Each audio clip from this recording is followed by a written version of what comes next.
그런데 이 독서를 어떻게 해야 되냐면 그 독서의 행위가 잘 입수하고 그걸 내 안에서 고도화시키고 표출시키는 것까지 가는 독서를 해야 된다고 얘기됩니다.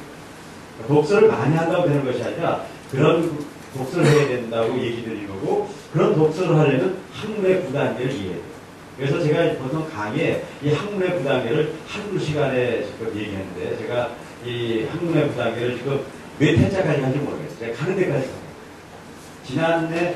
제가 좀 지난주에 여러 개 가려고 그럴 때 그게 한 개밖에 못 갔어요. 지난번에 간 게 학문의 9단계 1단계의 속해독서법에 대해서 말씀드렸어요. 속해독서법을 말씀드렸고, 오늘 바로 제가 글 분석법에 대한 얘기를 좀 드리려고 해요. 속해독서법이라는 것은 개념만 이해하세요. 개념은 뭐냐면요, 이해력이 있는 사람을 만들어줘야 된다. 많은 사람들이 뭘 많이 보고 많이 들으면 된다고 생각하는데 그렇지 않아요. 아무리 좋은 정보를 주더라도요, 사람은 어떻게 받아들이냐, 몇 가지 제한이 있어요. 자기가 이해되는 것만 받아들여요. 그리고 심리적으로 또 여러 가지 그 인간이 갖고 있는 특성상 이런 거예요. 자기가 받아들이려고 마음을 먹은 것만 받아들여요. 아무리 좋은 걸 준다고 해서 사람들이 받아들이는 것이 아니에요. 제가 이제 이런 강의를 하면서 항상 말씀드리지만, 저는 항상 강의를 제가 했다 하더라도 제가 한 강의를 여러분들이 다 받아들인다고 생각하잖아요. 여러분들 어떻게 받아들일 거냐면, 여러분들이 받아들이고 싶은 것만 받아들이게 됩니다. 자, 그래서 그 제약, 그 심적인 제약을 내가 놓더라도 적어도 이해는 되게 만들어요. 근데 이해가 되게 하는 미케니즘이 뭐냐면요, 빠르기도 아니고 천천히 읽거나 빠르게 읽거나의 문제가 아니라 그룹핑이 되죠. 오늘 이제 이 내용이 이해 안 되는 사람은 제 전 강의들을 이제 나중에 동영상을 올려드릴 거거든요. 들으면서 그룹핑이 뭔가 그 개념을 이해합니다. 그래서 속해독서법에서는 뭐냐면요, 그룹핑 해가지고 읽는 것이 가장 중요한 개념이에요. 이 개념을 이해하시면, 이건 이제 지나갈게요. 오늘은 글 분석법에 대한 얘기입니다. 글 분석법은 뭐냐면요, 자, 지난번에 제가 속해독서법을 통해서요, 이해 잘하는 사람이 이제 됐어요. 그래서 이제 얘기를 하면 잘 이해가 돼요. 그래서 너무너무 이해를 잘한 거예요.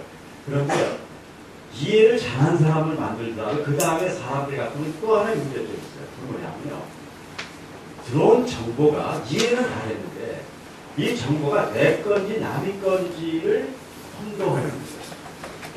많은 사람들이 책을 많이 읽은 사람이 갖고 있는 특징인데요, 책을 많이 읽어서 내용을 많이 알게 됐어요. 그런데 그것이 자기 건지 알고 못하는 거예요. 그래서 사람들한테 자기 것처럼 아주 혼동을 많이 해요. 그런데 어느 날 문제가 탁 생기면 자기는 그대로 안 살아. 그러니까 자기 게 아니야. 누구예요? 남의 거예요. 그래서 자기 건지 알고 살고 사는 거예요. 그런 사람이 참 무서운 사람이에요. 그리고 그런 사람들은 또 웃기는 것도 또 그러다. 이제 그렇게 웃기는 사람이 외우는가 봐요. 그 사람이 나쁜 사람이라고 하는 게 아니에요. 그게 자기 건지 아는 거예요. 자, 그것을 해결해야 돼요. 그것을 해결하기 위해서는요, 이제 어떤 사람이 웃기는 사람인가를 보면은 그건 뭐냐면요, 저희 학교 교육에서 제가 주제 찾기라는 걸 많이 이용하는데, 저는 주제 찾기를 이용하는 것이 주제 잘 찾는 사람을 만들려고 하는 건 아니에요. 근데 제가 이제 학교 공부라든가 거기에 이제 글 분석법에 주로 주제 찾기를 하게 합니다. 그럼 이제 아이들이요, 이 글의 주제를 찾아라 그러면은 틀린 애들이 있어요. 그럼 보통 학교 교육에서는 어떻게 하냐면요, 얘가 주제를 못하는구나, 주제 찾기 공부를 더 해야 되겠구나. 그래서 주제 찾기 문제를 또 풀어요. 그렇죠? 또 틀려. 그러면 주제 찾기 문제를 또 푸는 거예요. 그렇게 하다 보면 어떤 일이 생기냐면요, 하도 많이 풀다 보면 애들이요, 주제 찾기를 해요. 그럼 얘는 주제를 찾는가 보다 이렇게 생각을 해요. 근데 실제로 나중에 보면 못 찾는 경우가 있어요. 행위와 교재가 틀린 거예요. 그 이유를 알아요. 주제라는 뜻은 뭐냐면요, 중요한 것을 찾는 거예요. 그런데 주제 찾기에 틀린 사람은요, 중요한 걸 찾아도 항상 틀려요. 왜 그런가 봤더니요, 항상 자기가 중요한 걸 찾는 거예요. 주제 찾기라는 거는 자기가 중요한 걸 찾는 게 아니라 내가 어떻게 생각하는 거와 상관없이 글에 있는 남이 중요한 걸 찾아내는 거죠. 근데 항상 자기는 뭐만 찾아요? 자기가 중요하다는 거에다가 그게 밑줄 친 거예요.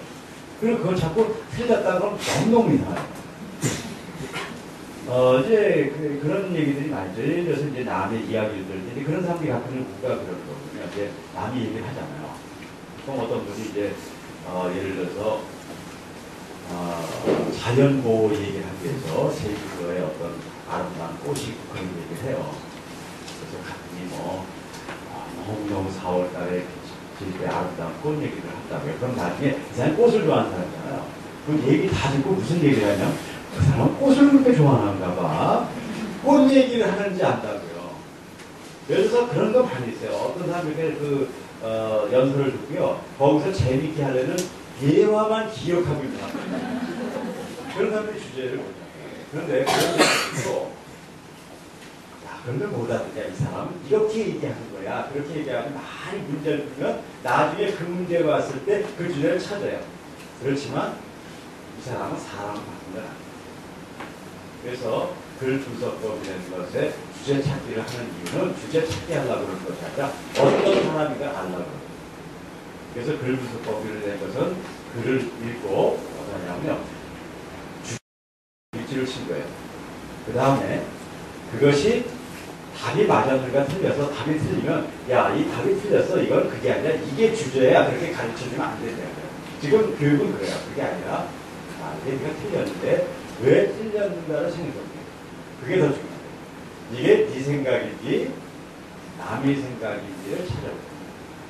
그럼 주제 찾는다는 사람들은요. 자기가 중요한 것이 남도 중요하다고 생각해요. 끝까지 볼게요. 그런 아이들과 공을 못하고 그러니까 공부 못한 애들이 대다수 머리가 나쁘다고 생각하는데요. 그렇지 않아요. 그들이 갖고 있는 사고 체계 때문에 개방성이 적어요. 고집도 많아요. 물론 어떤 때는 결심과 어떤 그런 결단이라는 게 중요한 거지만 개방성이 없는 것. 그러니까 이 학문에 있어서 개방성이 없는 것이 가장 안 좋고요. 제가 이렇게 최근에 이런 걸 그렇게 강연하다 보니까 다른 사람들에 대한 관심이 있잖아요. 노벨상 탄 사람들에 보니까요. 노벨상 탄 사람들이 아주 뛰어난 사람들이에요. 그런데 노벨상을 좀 탈락말랑한 사람들 있잖아요. 그런 사람들도 이 사람보다 더 뛰어난 사람이에요. 그런데 그 사람은 못하고 이 사람은 타요. 그거를 이렇게 분석한 걸 보니까요. 개방성으로 보는 사람이 많아요. 그러니까 어떤 사람은 뛰어난 인물이에요. 근데 개방성이 없어. 자기 고집만 해. 그럼 그 사람은 남의 걸 못 받아들여요. 근데 이 사람도 좀 못해요. 근데 이 사람은 열려 있어요. 그러면요, 남의 걸 받아들여요. 그래서 처음에 낮아 있지만 받아들이다 보니까 어떻게 해요?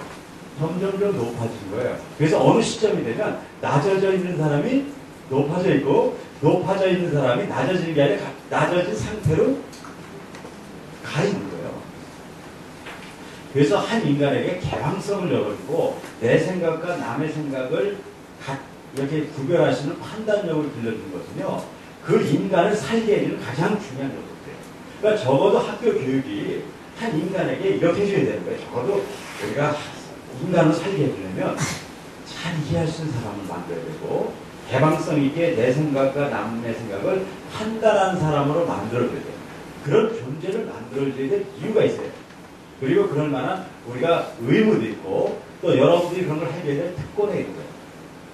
그런데 학교의 교육이 우리가 그런 상황을 이해하면 그렇게 갈 수 있어요.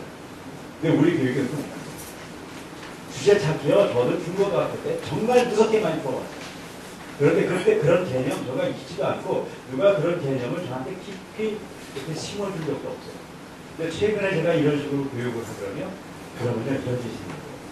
그 아이가 주제 잘 찾는 사람이 되는 게 아니라 내 생각과 남의 생각을 판단해낼 수 있는, 구별해낼 수 있는 능력이 생기니까요. 그 사람이 그 능력 때문에 주제를 찾아서 공부를 잘하게 되는 거예요. 그걸 여러분이. 그래서 내가 왜 이게 그렇게 이번에 강조하냐면요. 여러분들이 글 분석법이요. 주제 잘 찾는 공부 방법으로 가실 가능성이 큽니다. 많은 분들이 현재 이제 그러시면 그거는 행위고 여러분들이 그걸 통해서 남의 생각과 내 생각에 대한 분명한 차이점과 그것을 구별해낼 수 있는 판단력을 가진 사람들을 길러내요. 그러니까 지금 여기서 이렇게 쭉 보시면요. 제가 지금 뭘 하고 있는 걸 아냐.